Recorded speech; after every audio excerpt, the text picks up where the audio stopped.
Assalamualaikum warahmatullahi wabarakatuh. Hello, good morning my students. How are you today? I'm sure that you are good and I'm very well too. Well, welcome back to my English class with me Maminda, and today we are going to learn about new chapter, that is chapter 6. We love what we do. Now, before we start our lesson today, as usual, let's pray together. A'udzubillahi minasyaitonirrajim. Bismillahirrahmanirrahim. Rabbi zidna ilma warzuqni fahma waj'alni minasyolihin. Amin. Alright my students, without further ado, let's go to the topic. Alright my students, now we go to the review chapter 3. It's about we love what we do. Before we go further to the lesson, seperti biasa, mari kita simak informasi tentang kompetensi inti dan tujuan pembelajaran yang akan kita capai pada kesempatan belajar kita kali ini. Check this out!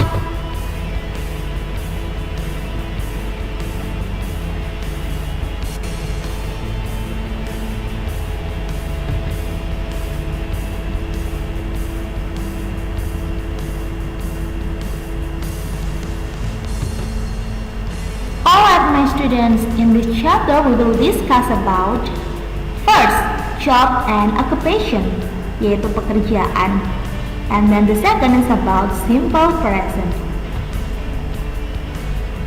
For the first, definition of job.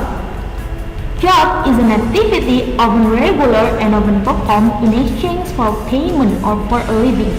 Jadi job adalah sebuah kegiatan atau aktivitas atau pekerjaan yang biasanya sering kita kerjakan sehari-hari dengan tujuan untuk mendapatkan upah yang kita gunakan untuk kebutuhan kita sehari-hari. Next, here is expression asking job. Jadi ini adalah ekspresi yang kita gunakan saat kita menanyakan jenis pekerjaan seseorang maupun pekerjaan orang tersebut. Yang pertama adalah what does he do atau what does she do, yang berarti apa sih pekerjaannya. Kemudian jika kalian mendapati ekspresi seperti ini, maka kalian harus menjawab dengan he is bla bla bla, she is bla bla bla. And then the second expression yaitu what are you, yang berarti apa pekerjaanmu. Jika kalian mendapati ekspresi seperti ini, maka kalian harus menjawab dengan I am bla bla bla. Well, untuk lebih jelasnya, Maminda berikan contoh dialognya. Check this out. Di sini Maminda punya dua dialog. The first dialogue is about Anita and Joko. Anita, what does your father do? Joko, he is a doctor. Di sini Anita menanyakan pekerjaan dari ayahnya Joko, dan Joko menjawab dengan he is a doctor. And then the second example, Anita, what are you? Joko, I am a student. Di sini Anita menanyakan tentang apa pekerjaanmu. Kemudian Joko merespon dengan saya adalah seorang pelajar. Nah, dari kedua contoh dialog ini merupakan contoh atau jenis ekspresi menanyakan pekerjaan yang berbeda antara dialog 1 dan dialog 2. Bisa kalian lihat di situ perbedaannya. Dialog yang pertama itu menggunakan ekspresi menanyakan pekerjaan yang pertama, yaitu what does he do atau what does she do, di mana ini menanyakan jenis pekerjaan seseorang atau orang lain. Kemudian untuk contoh yang kedua, yakni menanyakan jenis pekerjaan orang tersebut secara langsung. Maka ekspresi yang digunakan adalah what are you? Next,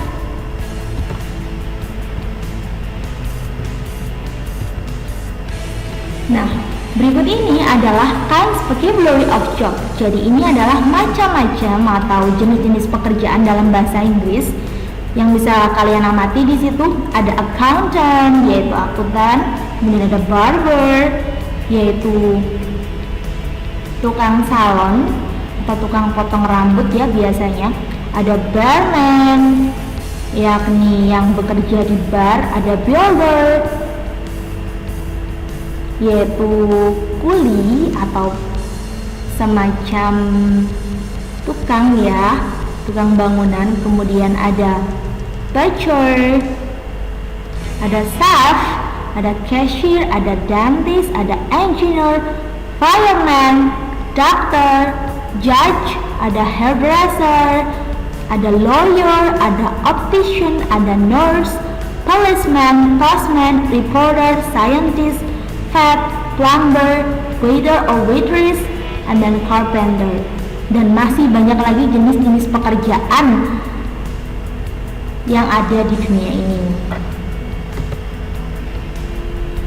Kemudian ada surgeon, ada nurse, ada doctor, businessman, secretary, painter, detective, chef again, waiter, bartender, pilot, flight attendant, teacher, astronaut, architect, handyman, construction worker, and then bellhop, police officer, boxer, or mailman. Di sini kalian bisa mengamati di situ jenis-jenis pekerjaan. Pekerjaan ini bahasa Inggrisnya apa sih? Pekerjaan itu bahasa Inggrisnya apa sih? Di situ sudah mendasertakan berdasarkan gambarnya juga.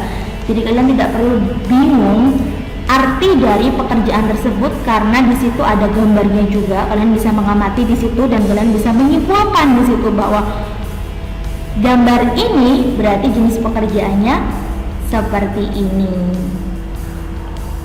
Let's go to the next slide. Well, now we go to the simple present. Nanda tidak akan menjelaskan lebih dalam tentang job and occupation karena kalian hanya perlu menghafal atau memperkaya vocabulary kalian dengan cara menghafalkan jenis-jenis pekerjaan dalam bahasa Inggris. Nah, kita akan masuk ke dalam simple present. Sebelum kita lanjut ke simple present, kalian harus mengetahui kind of time dalam bahasa Inggris. Itu ada 3 jenis, yaitu past, present, and then future. Past yaitu masa lalu, masa yang sudah terjadi. Kemudian present adalah masa kini, masa sekarang, saat ini. And then future adalah masa depan yang belum terjadi atau masih akan terjadi. Nah, in this occasion we will learn about present, yaitu sekarang. Definition of simple present.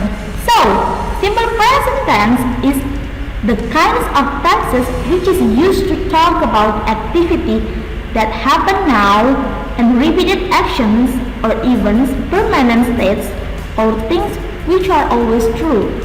Jadi simple present itu adalah sebuah tenses, jenis kalimat yang kita gunakan saat kita menyatakan kegiatan kita sehari-hari, baik yang terjadi sekarang maupun yang terjadi berulang-ulang, dan juga menceritakan kegiatan atau kejadian yang sebenarnya.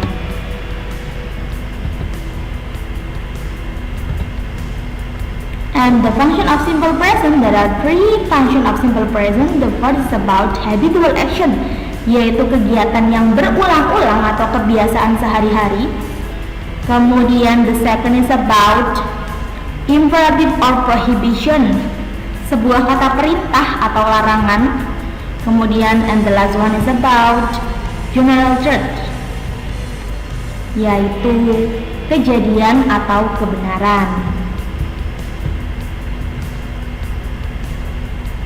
Masing-masing tenses memiliki time signal. Time signal itu adalah keterangan waktu yang biasanya menandai tenses itu berada di masa lalu, masa kini, atau masa depan. Nah, untuk simple present ada beberapa tenses yang dipakai ya. Biasanya menggunakan everyday atau pengulangan kata every yang berarti setiap. Kemudian ada add verb of frequency, biasanya ada keterangan seperti always, usually, often. Nah, itu menandakan bahwa dia present atau kejadian yang berulang gitu. Kemudian kadang juga menggunakan on, kemudian dengan days-nya, pada hari apa. Next.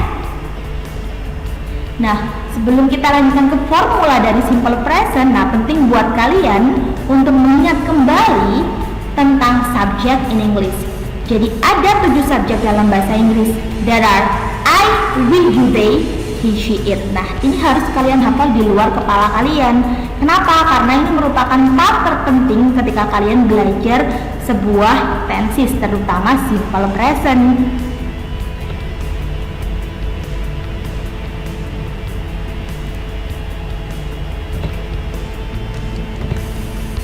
Okay, now we go to the simple present form atau yang kita kenal dengan formula simple present.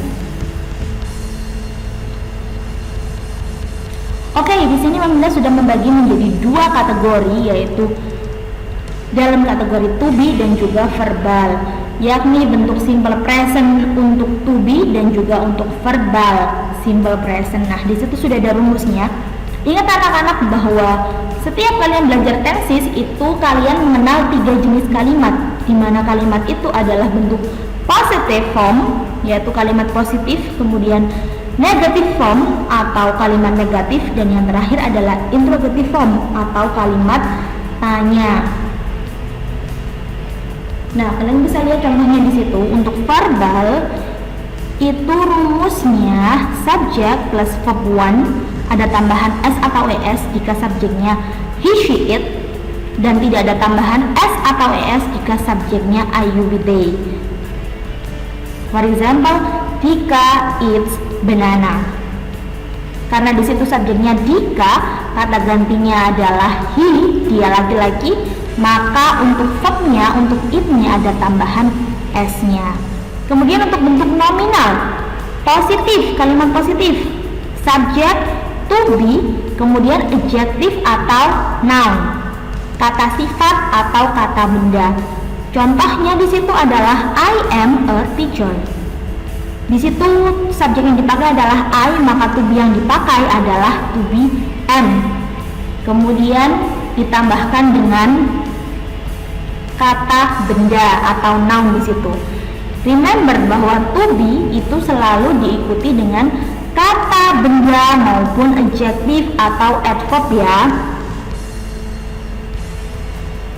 Next, kita masuk ke contoh negative sentence.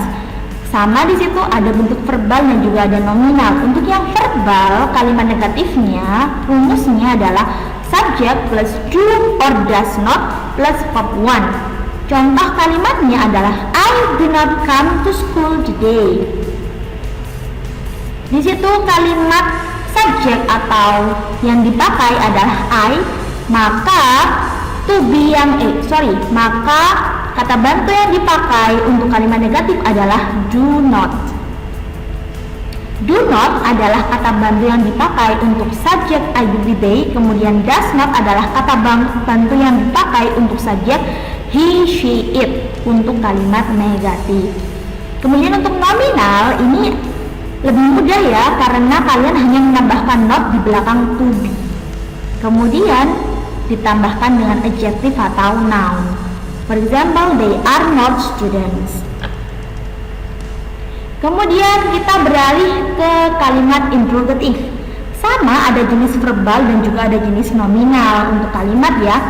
Verbal itu rumusnya kata bantu do atau does di depan, kemudian subjek, kemudian verb 1, kemudian jangan lupa kata tanyanya. For example, do you like him? Karena di situ subjeknya adalah you, maka kata bantu yang dipakai adalah do. Remember ya, selalu diingat ya bahwa kata bantu do atau do not dipakai untuk subjek I, you, we, they, kemudian kata bantu does dipakai untuk subjek he, she, it. Kemudian untuk contoh bentuk nominalnya ada to be yang ada di depan, yaitu are, am atau is, kemudian subjek, kemudian diikuti dengan adjective atau noun, dan juga jangan lupa membubuhi tanda tanya karena ini adalah kalimat interrogative. Contohnya di situ adalah Are you happy now? Karena di situ subjek yang dipakai adalah you, maka to be yang dipakai adalah are. Next. Nah, untuk memahami kembali lebih dalam, maka Meminda berikan contoh yang lain. Di sini Meminda punya kalimat positif. I go to school today, di mana subjeknya yang dipakai adalah subjek I. Karena subjeknya adalah kategori I do weekday, maka tidak ada penambahan s atau es untuk verbnya. Bagaimana dengan bentuk negatifnya? Bentuk negatifnya adalah I don't go to school today atau I do not go to school today. Karena di sini subjek yang dipakai adalah I, maka kata bantu yang dipakai adalah do not atau don't. And how about the interrogative form? Bagaimana dengan bentuk kata tanyanya? Tentu saja kata bantu do di depan, kemudian diikuti dengan I, kemudian dengan verb dan juga keterangan yang lain. Do I go to school today? Kenapa do yang dipakai? Karena subjek yang dipakai adalah I. Kemudian Meminda punya contoh yang lain. Meminda punya kalimat positif dengan subjek she. She goes to school today. Karena subjek yang dipakai adalah she, maka verb yang digunakan ada tambahan s atau es. Kemudian gimana dengan bentuk negatifnya? Tentu saja berbeda juga, karena subjeknya she, maka kata bantu yang digunakan untuk negatif adalah doesn't atau does not. She doesn't go to school today. And bagaimana dengan bentuk interrogatifnya? Tentu saja juga berbeda. Karena subjeknya she, maka kata bantu yang digunakan adalah does. Does she go to school today? Nah, dari dua contoh kalimat yang Meminda berikan, kalian bisa mengamati perbedaan antara kalimat positif, negatif, interrogatif dengan subjek I dan juga subjek she. Subjek I untuk kalimat positif tidak ada penambahan s atau es. Untuk subjek I you with they he see it tidak ada penambahan s atau es untuk kalimat positif yang verb. Sedangkan untuk subjek he she it, yaitu dia laki-laki, dia perempuan, kata ganti orang, kata ganti benda, hewan, tumbuhan, ada penambahan s atau es pada verb 1 jika kalimatnya kalimat positif. Kemudian untuk kalimat negatif, untuk subjek I do with they, maka kata bantu yang digunakan adalah don't atau do not. Sedangkan untuk subjek he she it, kata bantu yang digunakan adalah kata bantu does not atau doesn't. Ingat, jika kalimat itu sudah ada does-nya, maka untuk verbnya tidak boleh ada penambahan s, karena tidak boleh ada double s dalam satu kalimat. Jika sudah ada does, maka verbnya kembali ke bentuk pertama. Jika tidak ada does-nya, maka verbnya ada penambahan s atau es jika subjeknya adalah he, she, it. Kemudian untuk kalimat interrogatifnya, kalian bisa mengamati di situ. Karena dia adalah subjeknya I, maka kata bantu yang digunakan adalah do. Dan jika subjeknya adalah she, maka kata bantu yang digunakan adalah does. Dan jangan lupa tanda tanya di belakang kalimat interrogative form.